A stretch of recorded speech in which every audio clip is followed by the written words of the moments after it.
బాబాయ్ నమస్తే బాబాయ్. నమస్తే అమ్మా. ఏం పేరు? నా పేరు వెంకటరమణ. అశోక్ నగర్, ఏలూరు. ఇది అశోక్ నగర్ ఏలూరు. ఏరియా పేరు అశోక్ నగర్ అది? ఇది ఏరియా అశోక్ నగర్. ఏం చేస్తుంటారు బాబాయ్ మీరు? నేను ఆటో తోలుతా ఉంటానమ్మా. ఎట్లా ఉంది మరి మీ ఆటోల పరిస్థితి ఎట్లా ఉంది మరి? పరిస్థితి ఎలా ఉందంటే కరోనా ముందుపు 40 రూపాయలు ఉండేది డీజిల్. ఓకే. కరోనా వెళ్ళిపోయిన తర్వాత 100 రూపాయలు చేసింది. స్టేట్ గవర్నమెంట్ అవని, సెంట్రల్ గవర్నమెంట్ అవని. దాంతోపాటు ఏదో జీవనాధారం చేసుకుంటూ ఉంటే ఇంతకుముందు పోలీసు వాళ్ళు ఏంటంటే మా ఆటో ఆపేవారు. చొక్కా లేకపోయినా కాగితాలు లేకపోయినా దానికి తగ్గట్టు ఏదో ఫైన్ రాశారు. రూపాయి 135 రూపాయలు 140 రూపాయలు రాశారు. ఇప్పుడు అలా కాకుండా 10 సెంటర్లో సిగ్నల్స్ పెట్టేసి సిగ్నల్ దాటుతుంటే 300 రూపాయలు ఫైన్ వేస్తున్నారు. అది ఎలా పడుతుందా ఏంటనేది తెలియదు. బ్రేక్ వెళ్ళిన తర్వాత ఏమన్నా మీ పేరు మీద 15 కేసులు ఉన్నాయి, లేదా 20 కేసులు ఉన్నాయి అన్నారు. 15 మూళ్ళు ఏంటి దాని ప్రకారంగా అవన్నీ కడితేనే కానీ వాళ్ళు మాకు బ్రేక్అవుట్ చేయట్లేదండి. ఏ ఊరు వెళ్ళినా ఏ గ్రామం వెళ్ళినా సిటీ దాటి మనం బయటకు వెళ్ళామంటే ఏ రోడ్లు కూడా బాగాలేదండి. సిటీ మొత్తం తిరుగుతుంటారు మీరు, బాగా తెలిసి ఉంటుంది.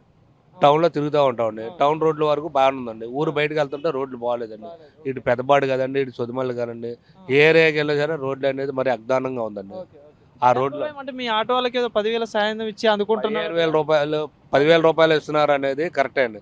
అది అన్ని ఫోర్స్లో ఉండాలి, అండ్ లైసెన్స్ ఉండాలి. అన్నీ ఉన్న వాళ్ళకి మా సెంటర్లో ఉండి ఇంచుమించు 18 ఆటోలు ఉన్నాయండి. 18 ఆటోలో 10 ఆటోలు పడతాయండి.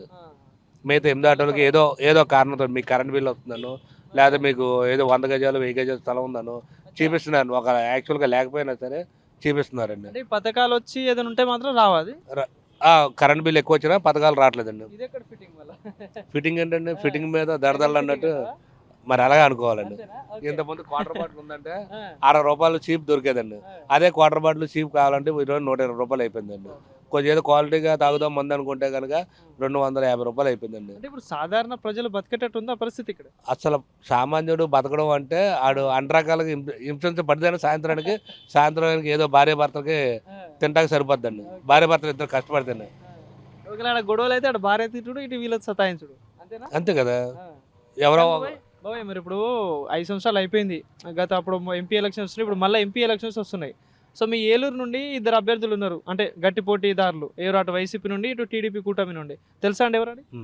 తెలుసా? తెలుసండి. పేర్లేంటి? ఆయన టీడీపీ అయినా యాదవ, మహేష్ కుమార్ యాదవ్ గారు, అటేమో సునీల్ ఎంపీ గారు. సో ఎట్లా ఉండబోతుంది వీళ్ళిద్దరి మధ్యలో ఫైట్? ఎట్లా ఉండబోతుంది? మీ ఏలూరు అభివృద్ధి కావాలంటే మళ్ళీ ఎవరు కావాలి? క్యాండిడేట్ ఎవరనేది కాదండి. మీరు వెళ్ళి నామినేషన్ వేసినా, నేను వెళ్ళి నామినేషన్ వేసినా టీడీపీ తరఫున ఆ క్యాండిడేట్ నామినేషన్ వేసిన రోజు గెలిచినట్టండి. కూటమి అభ్యర్థి గెలుస్తాడు. ఎందుకు కావచ్చు అట్లా? ప్రభుత్వం ఏంటంటే ఇప్పుడున్న ప్రభుత్వం మీద ఇసుకొచ్చిందండి అన్ని రకాలుగా కూడా. ఉదాహరణ చెప్తున్నాను మీకు. కరెంట్ బిల్లు ఒకటి ఉందండి. ఇంతకుముందు 1 నుంచి 100 యూనిట్ల వరకు 2 ట్రిప్పులు పడేదండి. ఫస్ట్ 50 పైసలు పడేది, తర్వాత అక్కడి నుంచి రూపాయి పడేది 100 దాటిన తర్వాత. ఇప్పుడు ఏం చేస్తున్నారండి, 1 నుంచి 30 వరకు ఒక స్టెప్, 30 నుంచి 60 వరకు ఒక స్టెప్, 60 నుంచి 90 వరకు ఒక స్టెప్. అంటే అంతకుముందు 2 స్టెప్పుల్ని ఇప్పుడు 3 స్టెప్పులుగా చేర్చాడండి. అది కాకుండా 2014లో మీరు కరెంట్ బిల్లు కట్టలేదు సరే, కానీ అప్పటి నుంచి ఇప్పుడు వరకు కూడా మొన్నటి వరకు కూడా డబుల్ ఛార్జీలు వసూలు చేశారండి జనాల దగ్గర. ఇంతకుముందు కరెంటు కొత్తగా సర్వీస్ చేసుకోవాలనుకుంటే 1200 రూపాయలండి. అదే సర్వీస్ ఈ రోజున కరెంట్ సర్వీస్ చేసుకోవాలంటే 10,000 రూపాయలు ఖర్చు అవుతుందండి. మొత్తం అయితే అన్యాయం అయితే జరుగుతుంది, అన్ని కోణాల్లోంచి జరుగుతుందండి. అన్యాయం అనేది ఒక దగ్గరే కదండి, అన్ని కోణాల్లో నుంచి అండి. కనీసం గత ప్రభుత్వం ఉన్నప్పుడండి సంవత్సరానికి 1 కోటి మొక్కలు అనేది పంపిణీ చేసి మొక్కలు నాటించేవారండి. కనీసం చంద్రబాబు నాయుడు టైంలో కనీసం ఒక 20 లక్షల మొక్కలనే నాటేయండి. ఈ రోజు జగన్ వచ్చిన తర్వాత ఈ 5 సంవత్సరాలు కలిపండి 5,000 మొక్కలు కూడా ఎక్కడ నాటలేదు.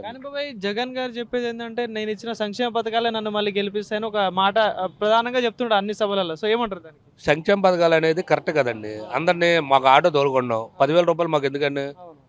అలాగే సాగలోడు ఉన్నాడండి, జతకు 15 రూపాయలు తీసుకున్నాడు. ఆయనకు 10,000 రూపాయలు ఎందుకండి? మంగళవాడు ఉన్నాడు, క్రాప్ షేవింగ్ చేసుకుంటే మనకు 2,000 రూపాయలు తీసుకున్నాడు.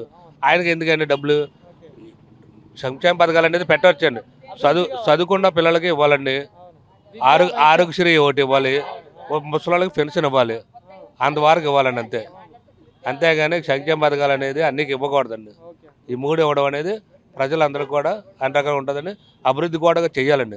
మనకి ఈ రోజున మన రాష్ట్రం విడిపోయిన తర్వాత 10 సంవత్సరాలు అయిపోయింది. మన రాజధాని ఏదనేది మనకి ఇప్పుడు వచ్చి గుర్తింపు లేదండి. అంటే పోలవరం ఉందండి. పోలవరం ఎప్పుడు స్టార్ట్ చేశారు? అది రాజశేఖర రెడ్డి గారి టైంలో, మహానుభావం మన బ్రిటిష్ వాళ్ళ టైంలో పెట్టారండి పోలవరం. అది అప్పుడు 105 కోట్ల రూపాయలు బడ్జెట్ అండి అది బ్రిటిష్ వాళ్ళ టైంలో. అప్పటి నుంచి మనకు అది కుదరకో లేకపోతే నాయకులు అశ్రద్ధ వల్ల ఆగిందండి. మహానుభావుడు రాజశేఖర రెడ్డి వచ్చిన తర్వాత కార్యక్రమం పెట్టాడు, శంకుస్థాపన చేశాడు, కాలువలు తవ్వించాడు, దాన్ని డెవలప్మెంట్ చేశాడు చంద్రబాబు నాయుడు వచ్చాక. కనీసం ఈయన వచ్చిన తర్వాత ఒక 4 బస్సులు సిమెంట్తో పని చేయలేదు పోలవరం ప్రాజెక్టుకి.